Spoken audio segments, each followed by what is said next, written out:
It's great. I love building things.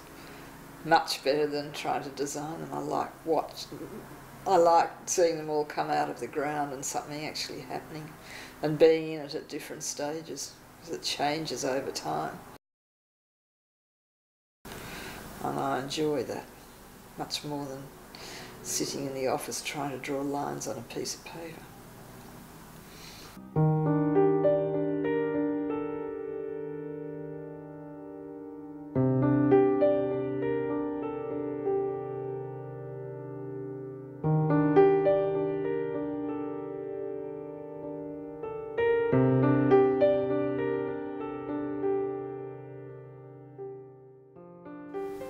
I just wanted to go to the university and stay there for as long as possible. That's why I thought, what can I do? I looked at pharmacy, I looked at engineering, and I thought, well, architecture, maybe I can draw on.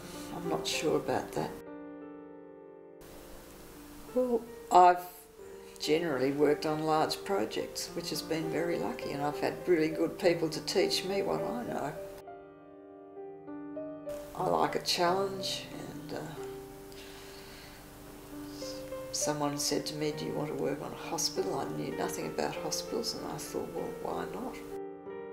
I learned how to build big buildings, and from there I went on to many more hospitals, like the upgrade of Sydney Hospital, the outpatients block at the new Children's Hospital at Westmead was a great challenge.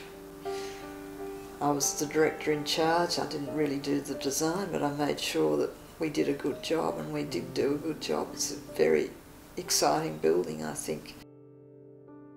I really like to understand the whole procedure in a building.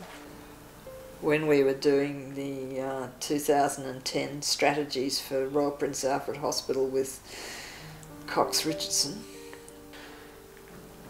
we asked the hospital how it functioned, and did they understand what research was done in the hospital and how all the different departments work with each other.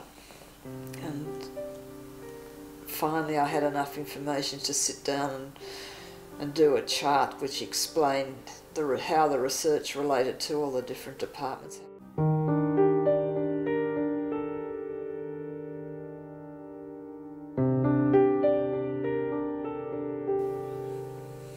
When I was at university, we all joined the institute as student members, and for that we received the monthly magazine, and that was about all. And in about 1985, I started to criticise what the New South Wales chapter was doing, and I thought, well, you can't just criticise. It's easy to criticise, but if you want to change it, you have to go in there and do it yourself. When I was national president, I realised that, you know, there was more to the world than just Australia, and it was very important that Australian architects and architecture was promulgated in the world, because the kind of things that we're doing here are really, really good. Coming from the National Council of the Institute of Architects, the Royal Australian Institute of Architects in Australia, and being very lucky to be elected a councillor of the UIA in 1996 in Barcelona, it's shown me, by being part of that council, where we sit and what a difference we can make on that council as well. I also like travelling, and I like going to strange, weird places.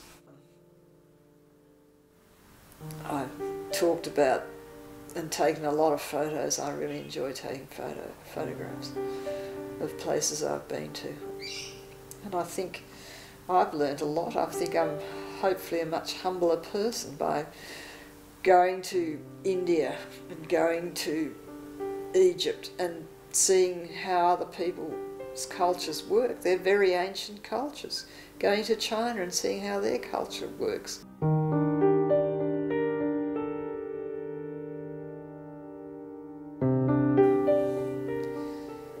But I do like India, and some of the things I've seen there are just incredible.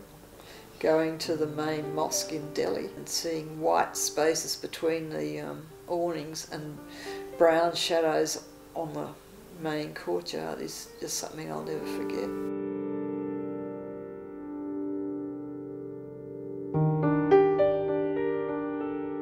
I am at the moment the Vice President for Region 4, which is Asia and Oceania of the International Union of Architects, and I believe that the UIA could be a very, very potent organisation.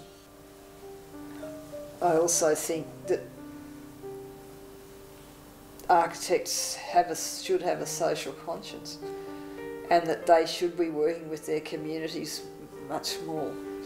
And I don't just mean any community, I mean the disadvantaged community as well as the advantaged community.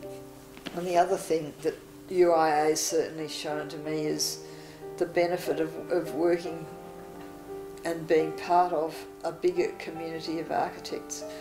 And I think being able to share experiences with other cultures, with other people, and with other architects around the world benefits not only you, but benefits them as well.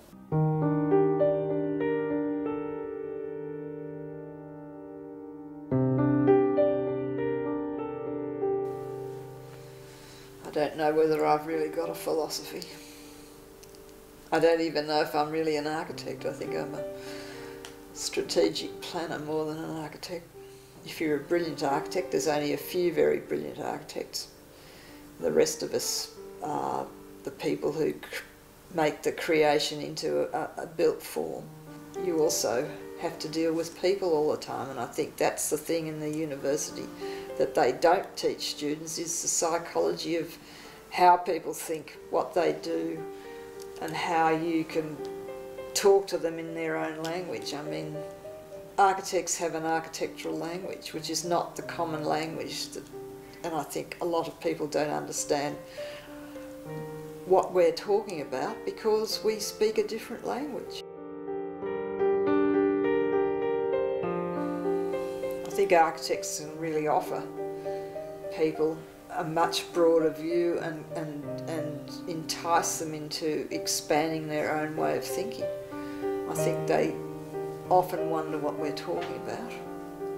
And I think because we're taught to think laterally, we can give an extended sort of view on life to them, as long as we understand how they want to live their life.